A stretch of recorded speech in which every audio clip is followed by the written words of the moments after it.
Meus irmãos, eu vou saúde com a paz do Senhor. Amém. Eu sou grato a Deus por essa oportunidade que Deus concede para estar aqui. Já tive a oportunidade de vir a esta casa algumas vezes, nesse endereço é a segunda vez. Então é um prazer poder voltar. Quero louvar a Deus pela vida do pastor Alex, que é um amigo, e eu quero louvar a Deus por sua liderança, não está presente, mas eu deixo um abraço a ele e a sua família. Deus abençoe também o Diácono Lucas. Obrigado, viu, por essa oportunidade, pelo convite. Deus abençoe você e a sua família. Tá bom? Deus abençoe todos os jovens aqui presentes. Parabéns pelo culto. Que o Senhor Deus continue honrando vocês. Eu quero convidá-los para juntos lermos um texto que está no Evangelho que escreveu Lucas. O capítulo é o 1. Nós iremos ler alguns versículos a partir do 30 até o 38. Enquanto você procura, eu quero dizer a você que eu tenho 2 livros da minha autoria. Esse com o título Água, ele ainda transforma em vinho, baseado em João capítulo 2, quando Jesus operou seu primeiro milagre.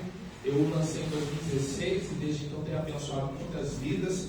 É voltado a casais, mas isso depende de você ser solteiro, estar namorando, noivo ou já casado.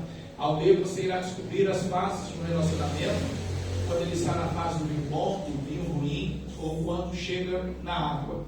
E também eu procuro dar resposta, claro que na hora do relacionamento, para uma das questões mais enigmáticas de João 2, que é a falta do vinho. Então, você vai descobrir o porquê o vinho acabou.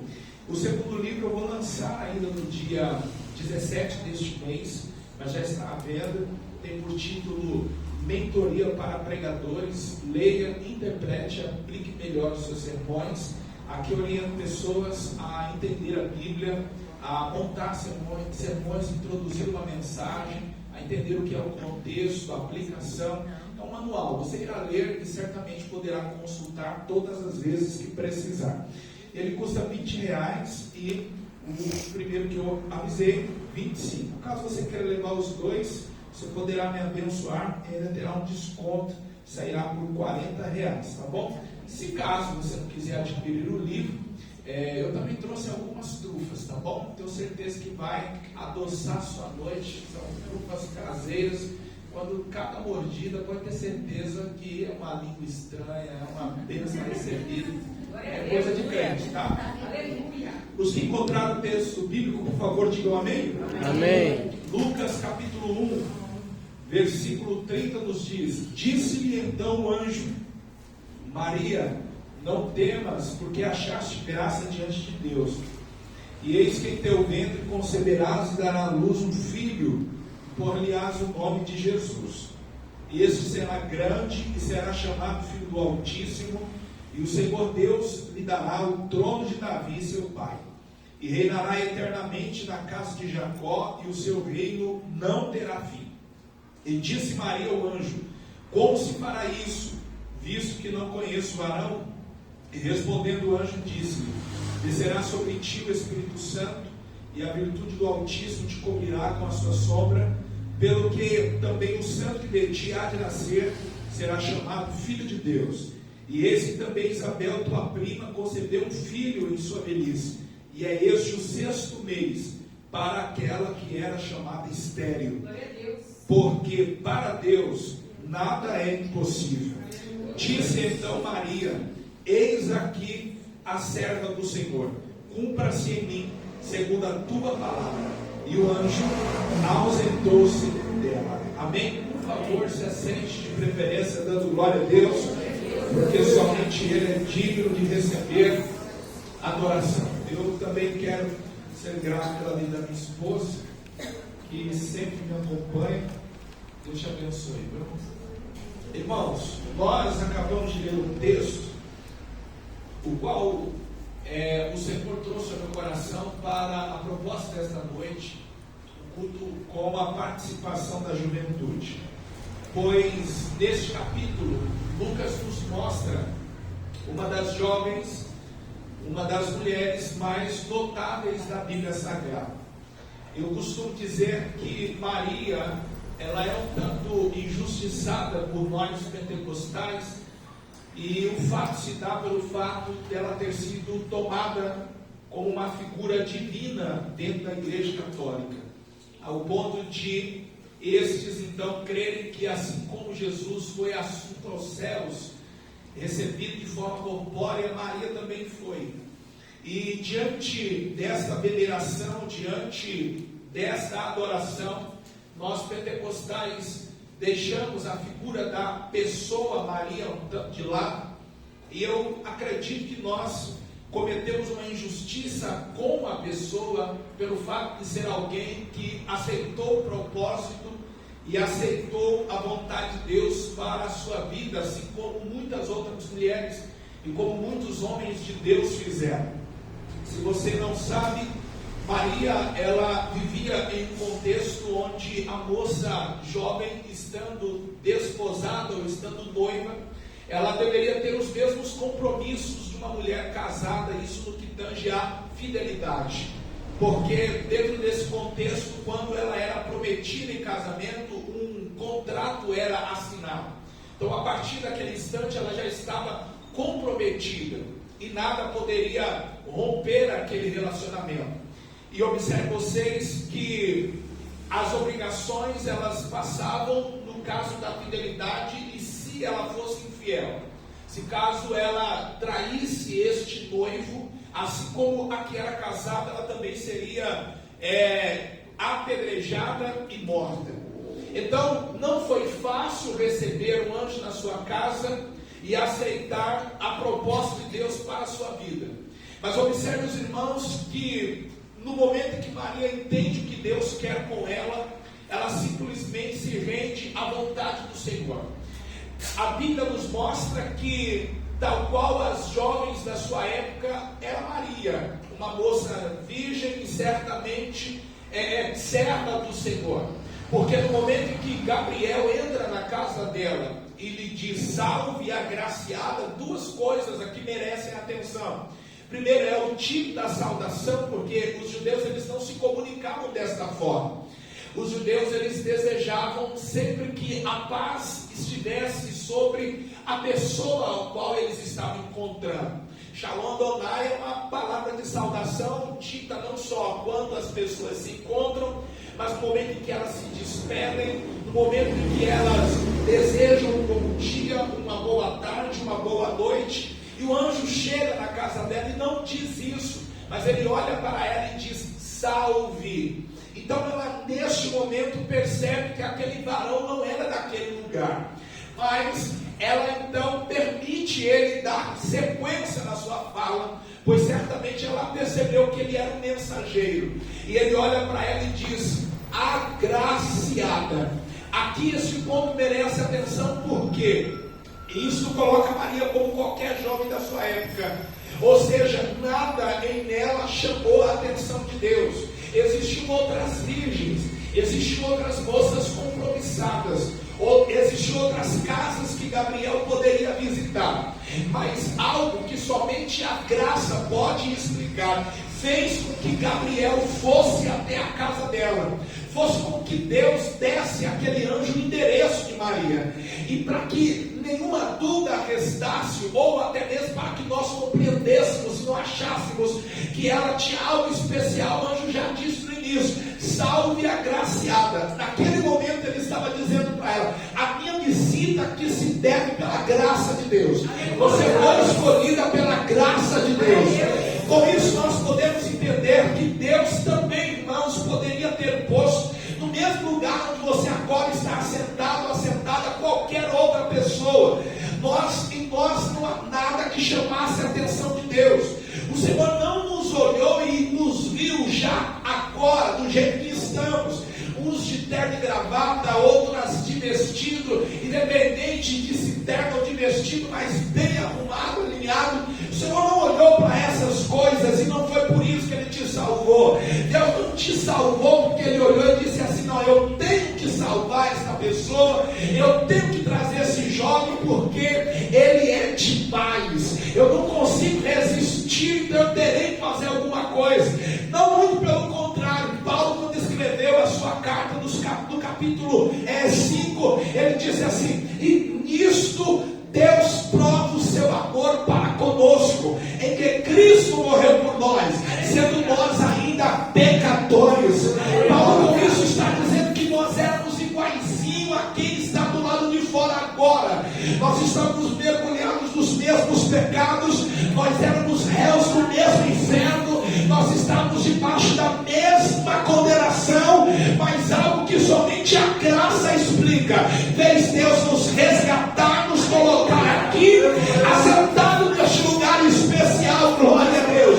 Eu tenho por certo que qualquer pessoa que compreendesse o significado de estar na presença de Deus, daria tudo para estar na presença de Deus.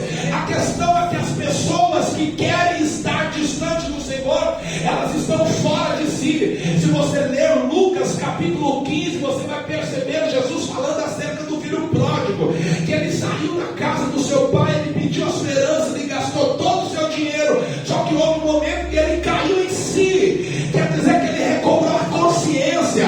Ou seja, só sai da casa de Deus, ou não quer entrar na casa de Deus, quem ainda não está no seu juízo perfeito. Mas quem tem a sua mente iluminada pelo Espírito Santo, faz como fez o salmista: se eu pudesse, eu construiria uma cabana na casa de Deus, e eu moraria na casa de Deus todos os dias da minha vida. Não tem lugar melhor para se estar. Asaf, de acordo com o Salmo 73, enquanto estava fora da casa de Deus, começou a observar a prosperidade dos ímpios, e ele diz que os seus pés quase se desvalaram. É Asaf dizendo assim: eu quase me desviei, mas quando eu entrei na casa do Senhor, eu fui impactado por ele, eu entendi o fim daqueles que estão lá fora. E ele disse: bom é louvar ao Senhor, glória a Deus.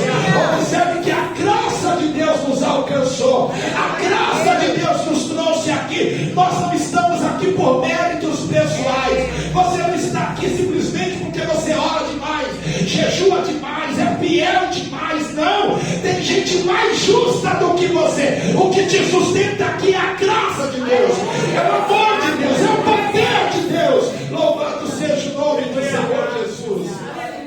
Então veja, Gabriel já anunciou a Maria a razão da visita, dizendo a ela: agraciada, como que naquele momento Maria estivesse sendo coberta pela graça de Deus. Certamente ela estranhou a fala daquele anjo, mas a Bíblia nos diz assim, que ele seguiu dizendo: o Senhor é contigo, bendita és tu entre as mulheres. E aí a Bíblia nos diz que ela se perturbou com as palavras daquele varão, e ela estava tentando entender que saudação era aquela. Então Maria, ela está sem entender o que está acontecendo à volta dela. Aparece um homem, fala de um jeito que ela nunca ouviu, e chama ela de uma forma em que ela jamais tinha ouvido. O anjo, mesmo percebendo que Maria não estava entendendo nada, e o compromisso dele não era com a Maria, mas era com quem mandou lhe entregar a mensagem, já olhou para ele e já começou a dizer: eis que em teu ventre conceberás e darás à luz um filho, e por-lhe-ás o nome de Jesus. Você consegue entender isso? Está na sua casa, chega um anjo lá, como que você não conhece, fala de um jeito que você não entende, te chama de algo que ninguém nunca chamou, e já vai dizendo assim: ó, você vai engravidar, vai ser um menino, e você vai pôr o nome dele de Jesus. Irmãos, quem serve a Deus tem que se acostumar com essas coisas. Aleluia. Porque nunca, jamais, Deus vai chegar a você e vai falar: se você concorda com o que eu tenho para fazer na sua vida. Ei, vem cá, você deixa eu fazer o que eu tenho para fazer na sua vida? Aqui, deixa eu explicar primeiro, para você entender tudo, tintim por tintim, e aí depois você me dá uma resposta. Não, quem acha que a vontade de Deus se posiciona dessa forma, ainda não conhece Deus, porque o que eu vejo são pessoas diante de uma fala do Senhor: olha, você vai fazer isso, você vai fazer aquilo, você vai ser isso, você vai ser aquilo. Eu vejo pessoas se escondendo e dizendo: Deus, não, envia outro, eu não posso, eu não tenho condições. Deus não perguntou se você quer, Deus não quer saber se você está afim, Deus não está perguntando se você tem tempo, Deus não está perguntando se você tem condições. Ele simplesmente se apresenta, revela o projeto dele, e quem conhece ele aceita o que ele quer fazer. Porque se nós formos olhar, irmãos, se nós formos procurar tempo para fazer a vontade de Deus, você não faz nada.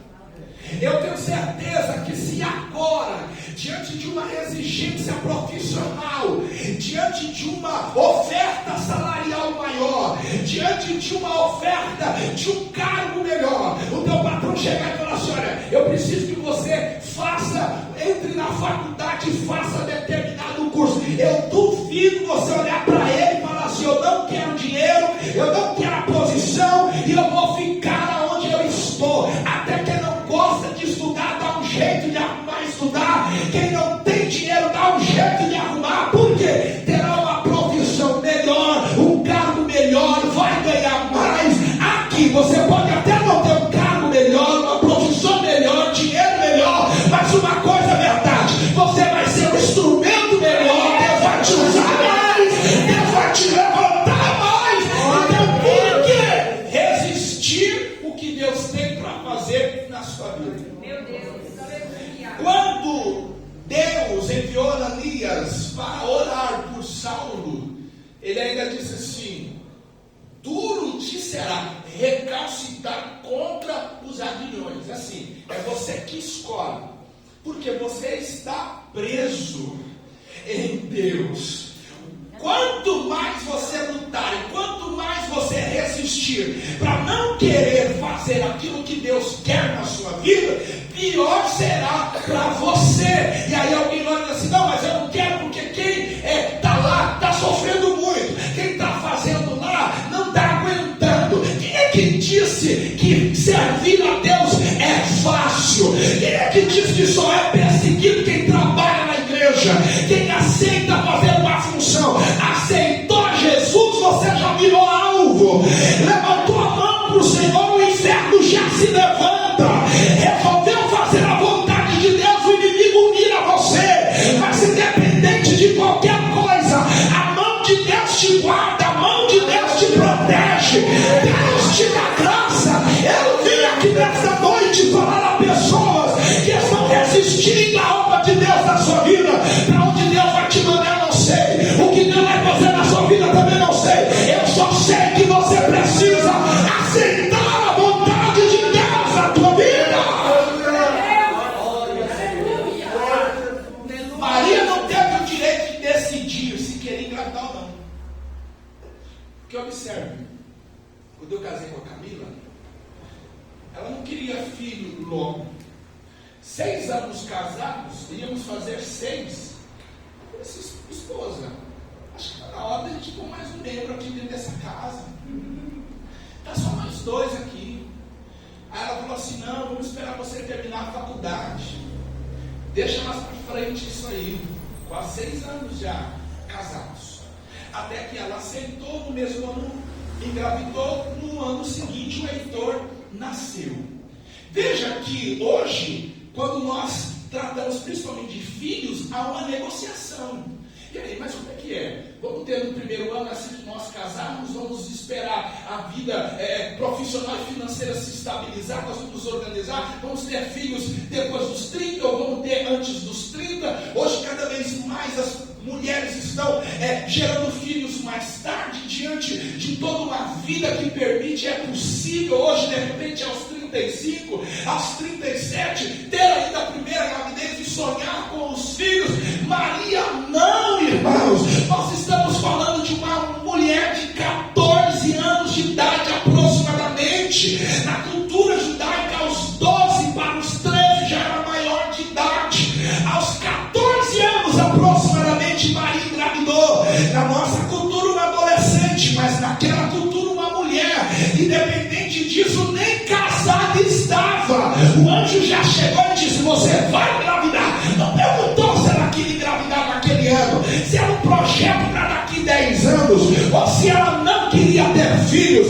Deus nos chamou, e ou você está crucificado e Cristo vive em você, e já não é mais você quem vive, e é Cristo que vive, e é Ele que decide o que você fala, onde você vai, o que você faz, o que você veste, ou você não está crucificado com Ele.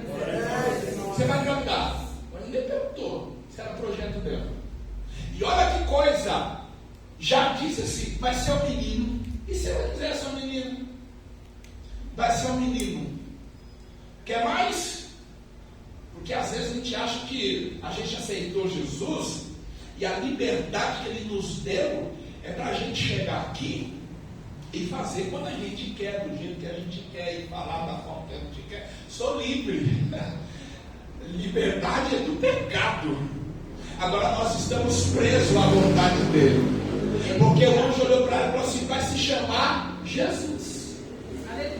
E quer dar uma briga com quem está, para quem está para gerar um filho? É com esse negócio de nome. Pensa num negócio que dá confusão. Por quê? Você quer pôr um nome, aí chega um parente e fala assim: mas esse nome é feio, coloca aquele nome. Aí você já não gosta do nome e fica pensando: se eu não colocar, o parente vai achar ruim. Aí chega outro e diz assim: mas qual é o nome? Poxa, gostei desse nome. Aí você fica dividido. Nome é um negócio complicado. Por quê? Hoje está na moda, amanhã já não é mais moda. Os nomes que a gente acha feio, hoje um dia já fez sucesso. Nome é um negócio complicado. Nem o nome ela teve o direito de colocar. Sabe o que é isso? Submissão à vontade de Deus. Ou você está aqui inteira para Deus, ou você está aqui inteiro para Deus, ou você não está. Lucas, o que é isso? Que se a ambição cega é essa? Eu não tenho direito de nada. A questão aqui é a seguinte: só Ele decide o que é melhor. Hoje você pode até não entender, hoje pode até doer, mas amanhã você vai olhar e vai dizer: foi a melhor coisa que eu fiz. Aceitar a vontade de Deus. Ele decide o que é melhor. E por que isso acontece? Porque a nossa visão ela é limitada. Quem aqui nunca projetou, fez um desenho, e olha que coisa, o papel pode ser grande que for, Lucas, não cabe os sucessos, os fracassos. Ninguém coloca no papel onde vai tropeçar, onde vai dar errado, onde vai falir, onde as coisas vão desandar. Não, ninguém coloca isso no papel, irmão. A gente só coloca em linha reta. Aqui é o pico, aqui vai dar certo, ali eu invisto, ali eu recebo. Ai, quem nunca começou um projeto brilhante no meio do caminho falou: por que eu comecei? Porque eu tive essa ideia. Com Deus não tem isso, irmãos.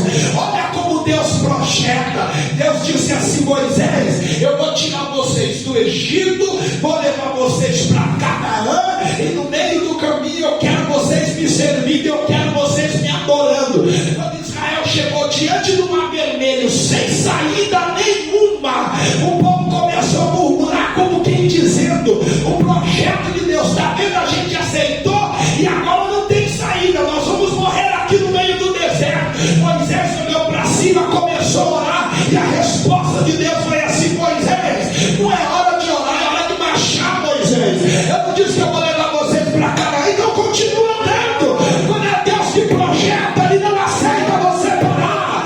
Quando é Deus que projeta, Ele não aceita você duvidar. Deus disse: marcha, que eu vou abrir o mar. Deus vai abrir o mar para você. Deus vai abrir o mar para você. Deus vai abrir o mar para você. Aleluia. Aleluia.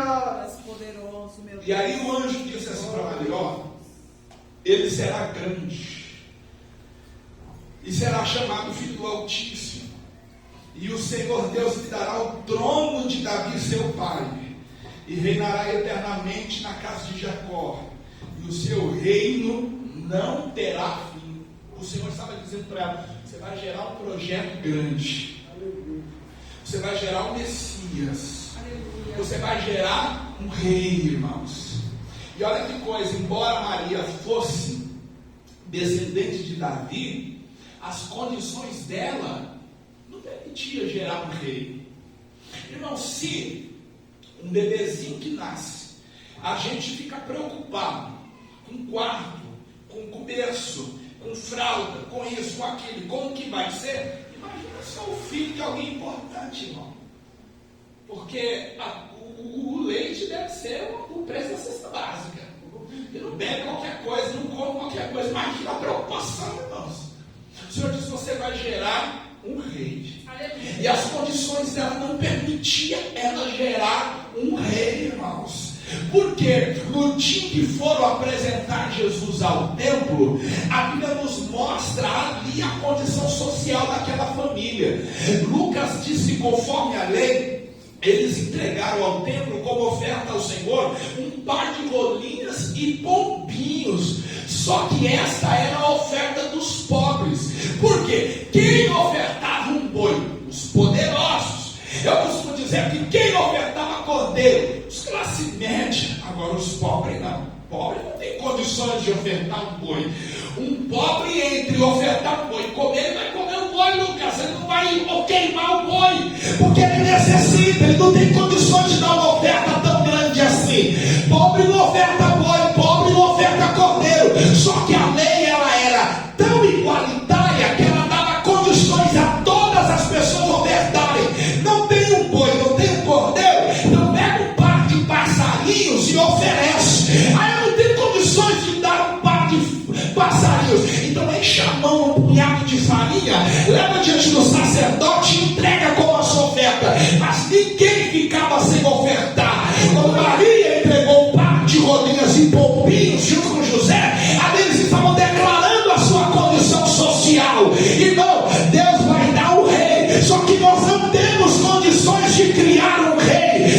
Se você aceitar o que Deus tem na sua vida, Ele vai dar condições para você. Porque o dia que Jesus nasceu, Deus mandou magos, Deus mandou reis para visitá-lo. E qual foi a oferta? Eles deram ouro, eles deram incenso, eles deram mirra. Sabe o que é isso?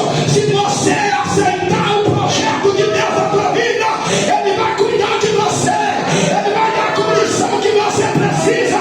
Deus vai te amparar, Deus não vai deixar faltar nada, Deus não vai te deixar sozinho. Aceita que o resto Deus cuida. Oh, glória, eu sinto Deus aqui. Porque às vezes a gente até quer aceitar o que Deus tem para nós, mas aí a gente fica pensando, mas como será, Deus? Eu não tenho condições para isso. E aí o Senhor Deus hoje nessa noite diz assim a você: se dependia só de ficar tranquilo. Aleluia. Para criar rei você precisa do que? Ouro? Então ele foi lá e mandou ouro para criar um rei. E olha só que coisa, o incenso e a mirra que lhes foi ofertado e o ouro foi exatamente o que eles precisaram para atravessar o deserto com o bebê, atravessar o deserto com o bebê, e o ouro certamente pagando a estadia no meio do caminho. Porque quando Herodes descobriu que o rei nasceu, a ordem veio: mata. E agora, fugir para onde sem dinheiro? O Senhor já tinha dado ouro para eles se escaparem e eles ficarem lá no Egito, se mantendo o tempo necessário para poder voltar. Aleluia. O projeto era tão grande, tão grande, tão grande, que sozinhos eles não teriam condições. Só que o Deus que desenhou o projeto é o Deus que acompanha o projeto até o final. Aí o Senhor disse assim: ó, eu vou dar a vocês um projeto grande, eu darei condições para vocês manterem o projeto, e quem tentar matar o projeto que eu tenho na vida de vocês, eu mato ele e cuido de vocês até o projeto crescer. Deus ampara, eu sirvo um Deus que cuida, eu sirvo um Deus que zela, eu sirvo um Deus que protege. Se você está preocupado com o que acontece no entorno, a promessa de Deus ainda está de pé na tua vida, e a mensagem do Senhor é: ninguém se levanta contra aquilo que eu determinei.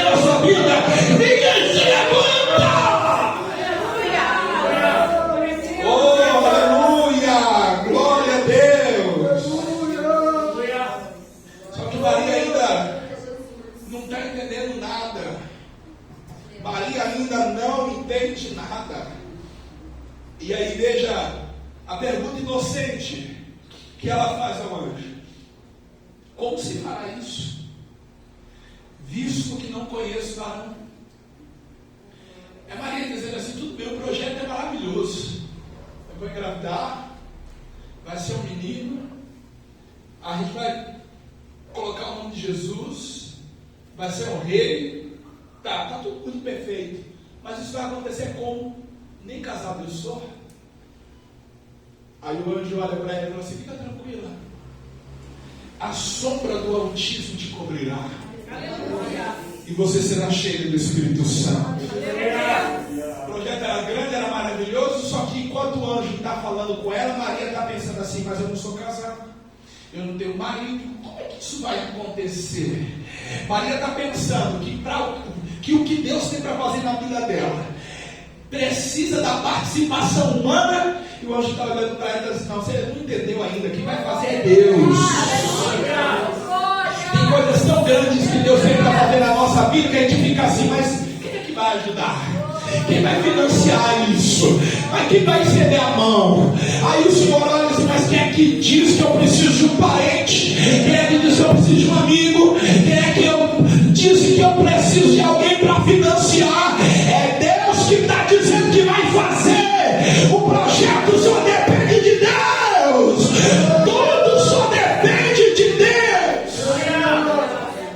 A sombra do Altíssimo te cobre. E quer ver lugar melhor para estar, irmão? É na sombra do Altíssimo. Quem está cansado busca uma sombra.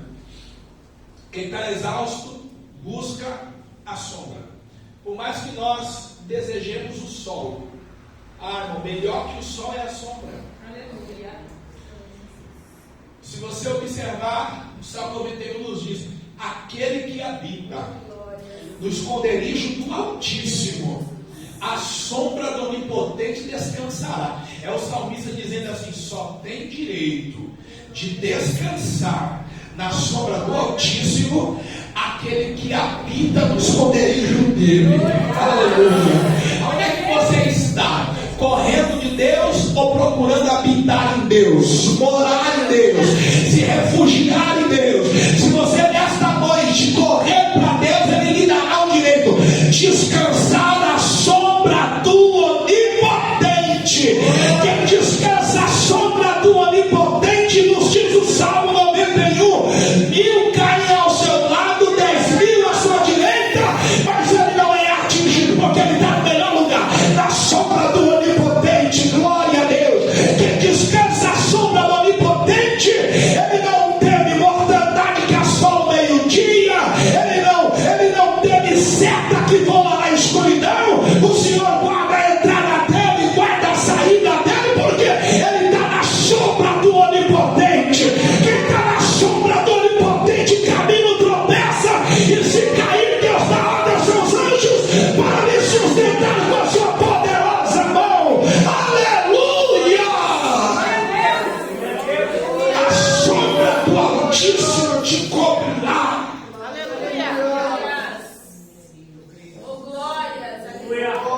Isso quer dizer que o Senhor estará do seu lado. O Senhor estará do seu lado, e você aonde? Na sombra dele. O Senhor dizendo assim para Maria: a partir de hoje eu vou te acompanhar, fica tranquilo. É só ser avisada, porque entendendo e aceitando, o projeto começa. O resto quem vai cuidar sou eu. Eu vou caminhar com você, eu vou andar junto com você, eu não vou apartar de você. Você estará na minha sombra. E aí Gabriel disse assim: e o Espírito Santo te encherá. Você vai ser cheia do Espírito Santo. Que coisa gloriosa, porque o Espírito Santo sempre capacitou aqueles o qual Deus tinha uma obra na vida para realizar. O Espírito Santo capacitou Bezaliel para ele ter capacidade de construir toda a mobília do tabernáculo sem ter visto. Moisés só narrou para ele: eu vi desse jeito, desse tamanho, dessa espessura. Bezaliel pegou o material, trabalhou com ouro, trabalhou com a prata, trabalhou com bronze, e o Espírito Santo capacitando ele para poder criar. O Espírito Santo, ele pode te capacitar para criar. Eu não sei com que você trabalha, mas o Senhor pode te dar criatividade. Ele pode agir na sua mente. Eu não sei do que depende das suas decisões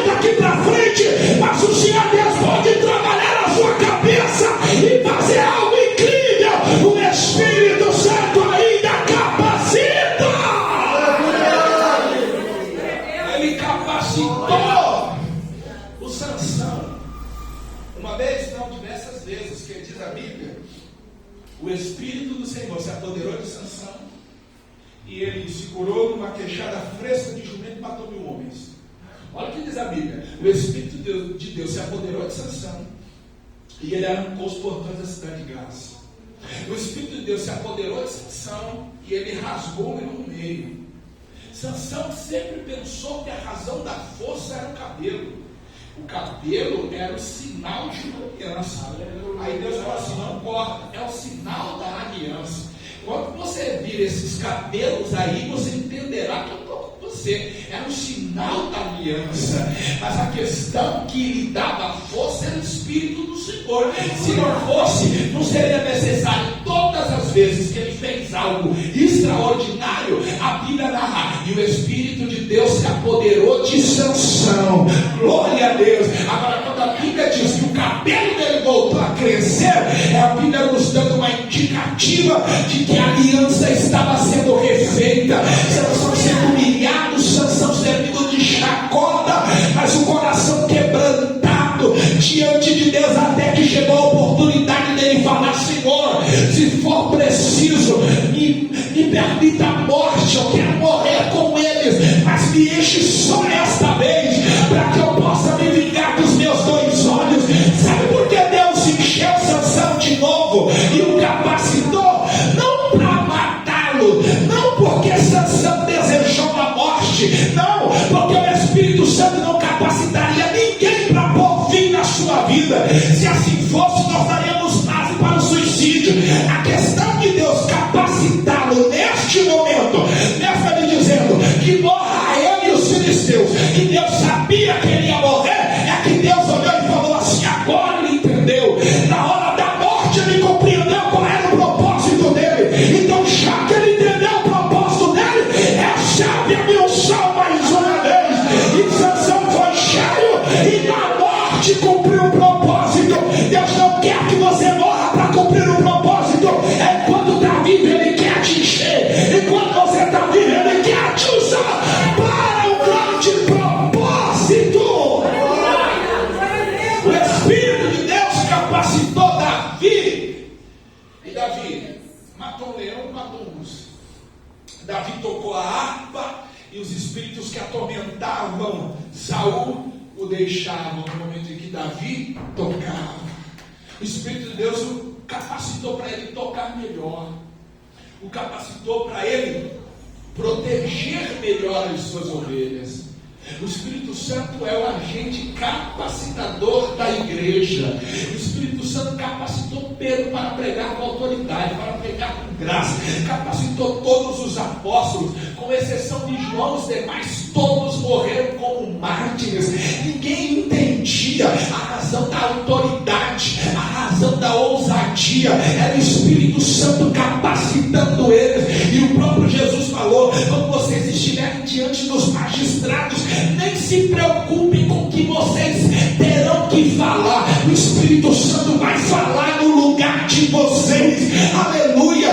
Ou seja, ele dará capacidade para vocês abrirem a boca e testemunharem do meu nome. Somente algumas pessoas foram cheias do Espírito Santo no Antigo Testamento. Maria foi a primeira mulher que não era juíza, não era sacerdotisa, não era profeta,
Espírito Santo. É a primeira vez que o Senhor está fazendo isso, enchendo uma camponesa, enchendo uma mulher do Espírito Santo. Ele fez uma vez e pode fazer de novo. Ele fez uma vez, ele pode fazer de novo. Talvez você pensava ser hoje mais um culto, mais uma reunião, mas o Senhor te trouxe aqui para te encher, para te capacitar e falar para você: você vai gerar. Tem coisa grande que eu vou fazer na tua vida. Ele colheu, chorei, glória.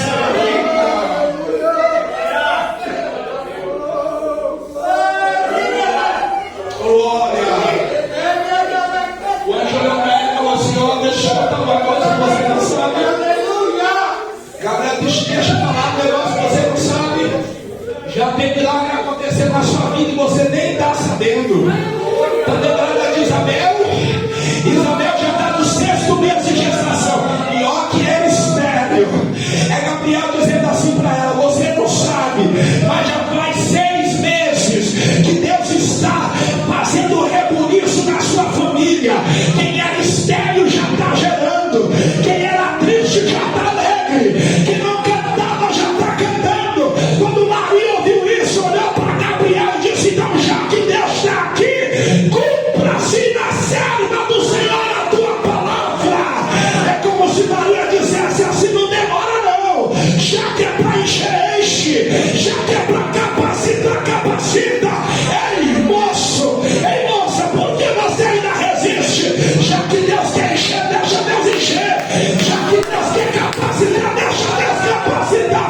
Já que Deus quer tomar, deixa Deus tomar. Oh, glória! Aleluia! Aleluia! Quando a gente entende o propósito da nossa vida, quando a gente entende o que Deus quer conosco, a gente não se preocupa com as retaliações que podemos sofrer do lado de fora. Que eu lembro que eu disse: Maria, se aparece grávida, seria apedrejada. Simples assim. Mas naquele momento a presença de Deus foi tão gloriosa na casa dela que ela disse: eu estou pedrada, mas se é para ser cheia, que eu seja cheia. Eu vou morrer, mas já que é para cumprir um propósito, que eu cumpra. Mas eu morro, mas eu cumpro. Aleluia. Aí, quando você aceita o propósito de Deus na sua vida, por mais difícil que seja, fica em paz. Deus vai cuidar de tudo que tira seu sono. Aleluia. Porque agora grávida, como é que vai casar? Como é que ela vai contar um absurdo desse para o José? Foi um anjo lá em casa. Qual é o homem aqui dentro, por mais espiritual que seja, que acreditar um negócio desse? Um anjo para na sua casa? Tá bom. E você está grávida? Certo. A Bíblia diz que quando José ficou sabendo, por amá-la, tentou deixá-la secretamente. Por quê? Se ele não faz isso, ele teria que denunciar ela. Mas ele amava tanto que ele disse assim: eu vou fugir, eu vou embora, porque senão terei que denunciar. Então, antes alguém pensar que ele a desrespeitou e a deixou grávida e sumiu, do que ele ficar e vê-la morrer. Olha o amor desse homem. Como você aceita um propósito de Deus e Deus simplesmente faz com que teus sonhos caiam por água abaixo? Porque ela ia casar. Se uma moça que ainda não está no processo sonha, imagina uma moça noiva, nem dorme, fica sonhando no momento, fica pensando: não, que eu julgar o que, quem vai pegar, quem vai, quem não vai, como que vai ser, a maquiagem, o cabelo, olha os sonhos. E de repente aceitar o propósito de Deus e todo esse projeto ir por água abaixo. O Senhor olhou e falou assim: não, quem é que aceita o que eu quero e tem os seus sonhos perdidos? Eu vou cuidar do que perturba Maria agora. Aleluia. Enquanto José dormia, o mesmo Gabriel desceu lá e visitou José. Glória a Deus. E a primeira palavra na boca do José, na boca do Gabriel, foi a seguinte: não temas em receber Maria como a tua mulher, porque o que nela está sendo gerado é do Espírito Santo. José, quando acordou,